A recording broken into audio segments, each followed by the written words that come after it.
What does the cover tell you? The books interesting from outside. Oh, just from the outside? Yes, from the outside. Just from the outside. So, but what is, literally, what does the cover usually say?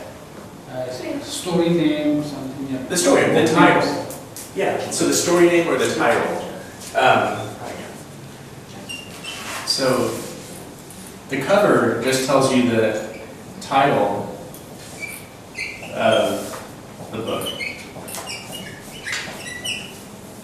And it may, you're right, it may tell you if it's interesting or not. Like, if you look at different books and a certain title or a certain cover looks interesting, more interesting than others, you may pick that title, that book over the other one to read.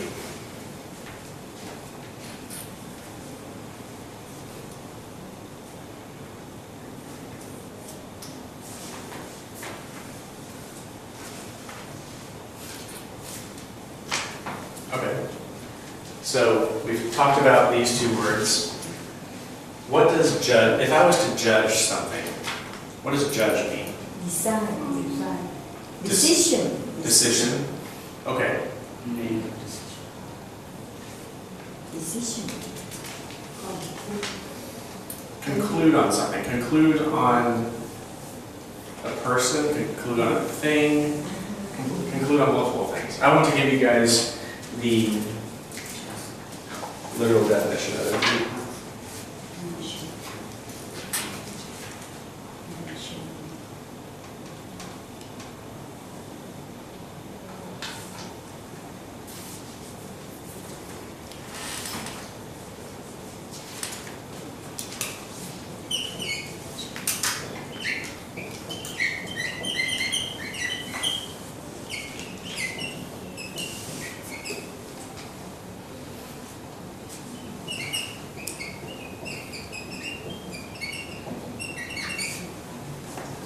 You mentioned idea, you mentioned decision. To form an opinion, to conclude, based on looking at something, you judge something. You judge how you think it is. Your opinion on somebody, how they are, something, how it is. But you form an opinion on something.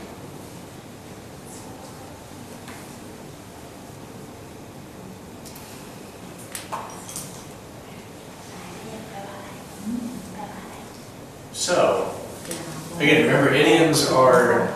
Like Thai idiom. Huh? It's idiom like Thai. Thai? Yeah, Thai is the same. Oh, really? Okay. Okay. Yeah. So, remember, No. figuratively, these expressions mean something different. But let's just pretend, I'm just going to talk about each one of these words. A lot of times we will, I would mention to you, we may be in a bookstore and looking at all these different books on the shelf, trying to figure out which one we want to read next. Sometimes all we do is we look at the covers of those books, and whatever one looks interesting based on its title, based on how it looks, that's the one we will form an opinion on, judge, or determine that's the one we want to read. So, just by the book's cover, we will decide to read the entire story. Now, that's the literal definition. That's not when we would use the idiom, but that's just for you guys to understand kind of how these words are relating to each other. I might say, a lot of times we would use this expression when we tell somebody not to judge somebody else. And a good example I can think of is there's a man at work, the old work I used to work at, and he was a very, if you just came up to him or just saw him from a distance or just briefly talked to him, he's not the warmest person in the world. He seems kind of mean. He's rough around the edges. He's not that nice. He's not that warm. He's really blunt. He just speaks his mind. He's not the type of person that you would feel comfortable just talking to because he's kind of intimidating.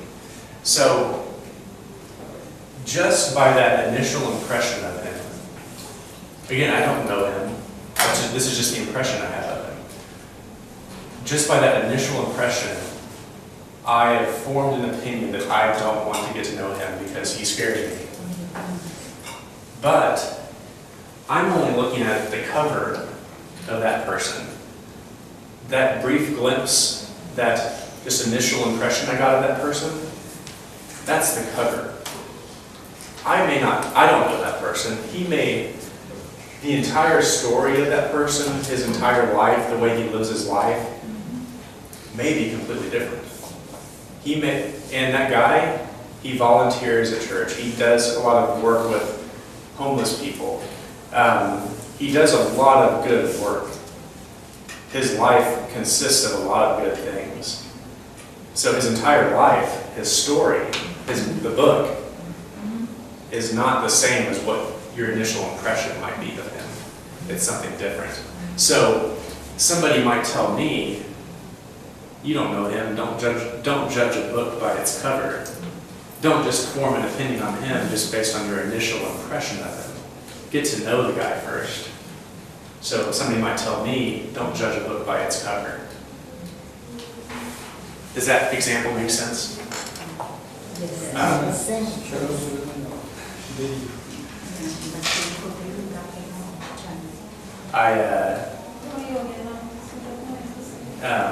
Again, you can't say, when can you not use this? Cannot use. What's the only time that I can't use this idiom?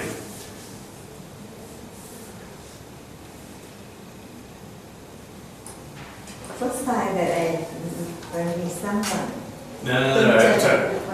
Okay, the only time I'm talking about, the only time that you can't use this is when you're actually reading a book. Actually, Remember, this is figurative. Remember, so if I can't use this idiom if I'm literally judging a book by its cover. Like if I'm literally deciding what book to read and pick the book whose title is most interesting, you can't use that because that's literal. It's a literal book, a literal cover. It's figurative. So that's the only time you can't use it is when you're actually talking about a book.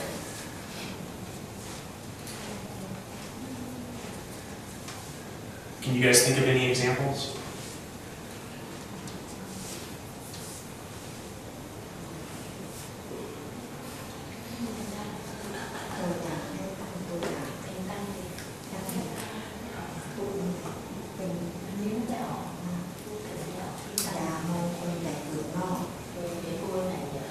Man look fierce, but in fact, it is very kind. Very kind? Okay. Exactly, yeah. So yeah, a lot of times it will be with people, when you're using this idiom. And that's a great example is that a guy might look fierce, but once you get to know him, once you get to know his personality, the way he lives his life, he might be a very kind person. That fierce, he may also be fierce, but that's not the whole part of him. The fierce is just the initial cover, the initial impression you give of somebody. What about can you use it on a thing? Something that's not a person. Can you use this? a magazine. Like It's what? cover, a magazine is cover, very interesting, but inside is not interesting. Inside magazine. Okay, so you're doing the opposite. So potentially you're saying that on the outside something might look good, but on the inside it's Not good. not good. Okay. That's a good point. I'm trying to think.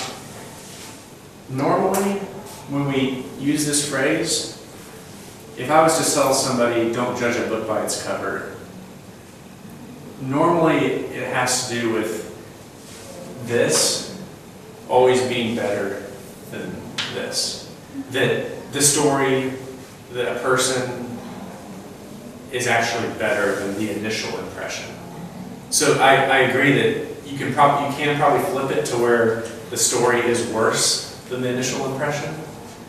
But normally you would use this phrase when the story, when it is better than the initial impression.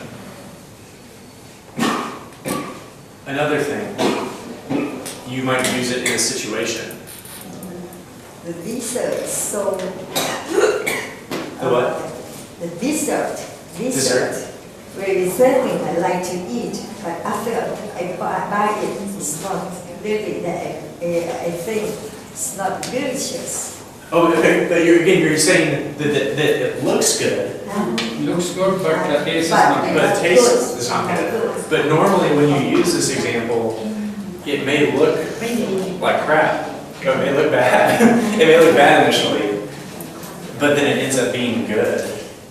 That's normally when you use it, is when the book, the story, the situation is actually good.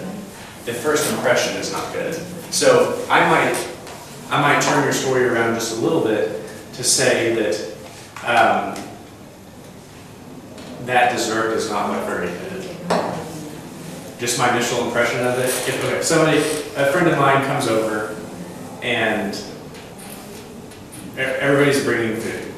One of my friends brings this dessert that looks terrible. And that's my initial impression of the dessert, is that this looks terrible. That's the cover. But once we have the dessert, once we actually eat it, we know, it sounds cheesy, but we know the story of the dessert, the taste, the book. Then we know it's actually better. So we shouldn't just form an opinion about the dessert just solely based on its appearance. It may be very good. Does that make sense?